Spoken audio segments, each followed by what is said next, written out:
3-1 cut. And Ray's coming right after him. He's not showing any fear. He's coming right after him. Robbie Ray in relief.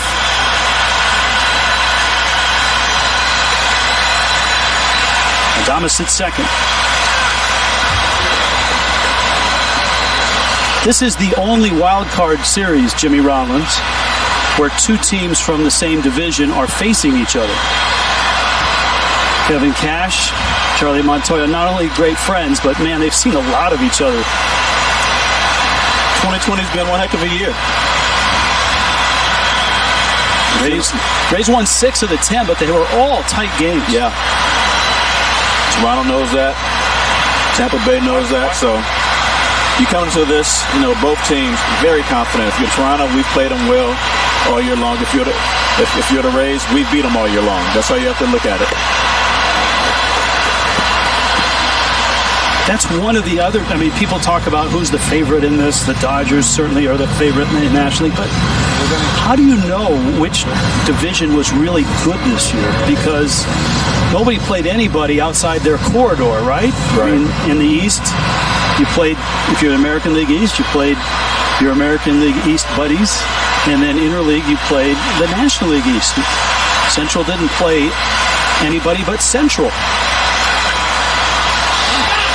High pop. Jansen trying to find it, and he does. But Tampa Bay is on the board first. Rosarena scoring on a wild pitch.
Seven strikeouts through just 4 innings, 13 swings and misses. The postseason record for the Rays is 9.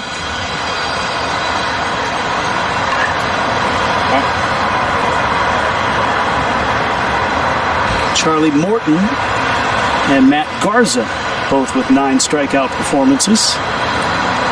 Lourdes Gurriel Teoscar Hernandez, Jonathan VR. And again, Snell hasn't been able to get through 6 innings, and that's been by design for Kevin Cash after the surgery last year. And not a proper ramp up. They've been kept a close eye on him. 11 starts, just 50 innings coming in. Gurriel's got great power, especially to the opposite field. Boy, his dad had that type of power as well. Power runs in the family is what you're saying? Well, especially with Cuban sluggers. Yep. They have a tendency, the Abreu's, the Gurriel's, yep, to drive the ball to right center and to center field. And not just drive it there, but to hit it 430 feet. And you have to, especially when you have a guy like this. He's four-seamer. He paints to the arm side, which is typical for a left-hander. You get up there, you're trying to pull this guy. You're going to get weak ground balls to short. Then you're going to find yourself swinging over the top of sliders. So if anything is going for him in this at-bat, if he can stay with what he does, right center's wide open. I mean, it's Triple's alley the way they're positioned. But Blake knows that, and I think he went, and he knows he did, but the ball rolls away from Zunino, who is up to get it and throw him out. That's 8 strikeouts. If you're just joining us and you haven't seen enough Blake Snell, let's do a little StatCast powered by Google Cloud. Mr. Rollins, gamer that you are, go ahead. Well, you can see he's mixing his pitches up. He's working the top of the zone with his fastball, and then he's throwing his break ball on top of it. And they are not seeing it. They are literally swinging over the top. That could be from them being a little anxious, feeling a little bit of pressure, or just Blake being absolutely filthy. But you put that combination together, whatever it is, he's just been dealing tonight. And this is what you expect from your ace. He hasn't gone deep in games. Maybe that's the plan, again today, but the way he's going, why take him out? 8 strikeouts, has retired 11 straight. And here is Teoscar Hernandez.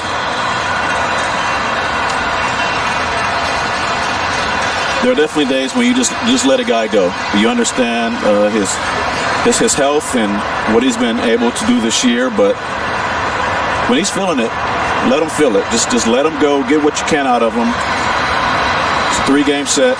You're not pitching twice anyway.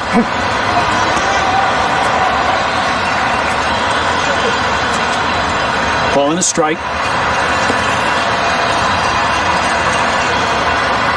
Hernandez reminds some Blue Jay folks of the timeline of Jose Bautista. And not necessarily that he reminds him of a player, but remember when Bautista came aboard in Toronto, he was not an accomplished slugger. He was a utility guy who didn't hit much in a couple places, much like Justin Turner when he went from the Mets to the Dodgers. And then Bautista blossomed at 27, 28, and had a great career.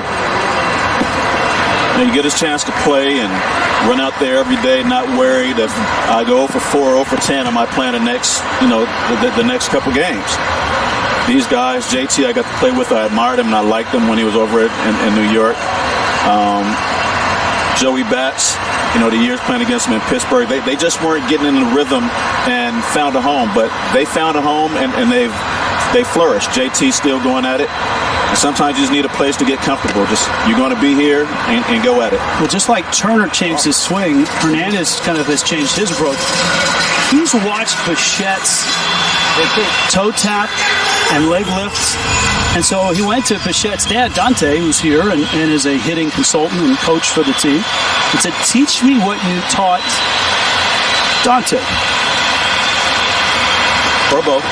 And part of that is a 2-strike approach where you keep the foot on the ground. And you saw that he kept it on the ground, and he draws a walk. And so the run stops at 11 straight for Snell. Yeah, when you put the toe on the ground, it just simplifies things. You're not trying to do too much. It keeps you from trying to get too big. But kudos to him for taking that step to going over to Dante and saying, teach me, I want to learn. And then adapting that in season to what's going on. It's hard to make adjustments as is, but when you're doing it during the season, you're learning something new and you're trying something and you have success. Kudos to you for allowing yourself to learn that. VR, a chopper, Wendell, one there, Lau's turn in time. No problem for Snell. Another strikeout, another quick inning. halfway through, Rays a 1-0 lead. You're watching the 2020 American League Wild Card Series on TBS, presented by Hand Cooked Tire.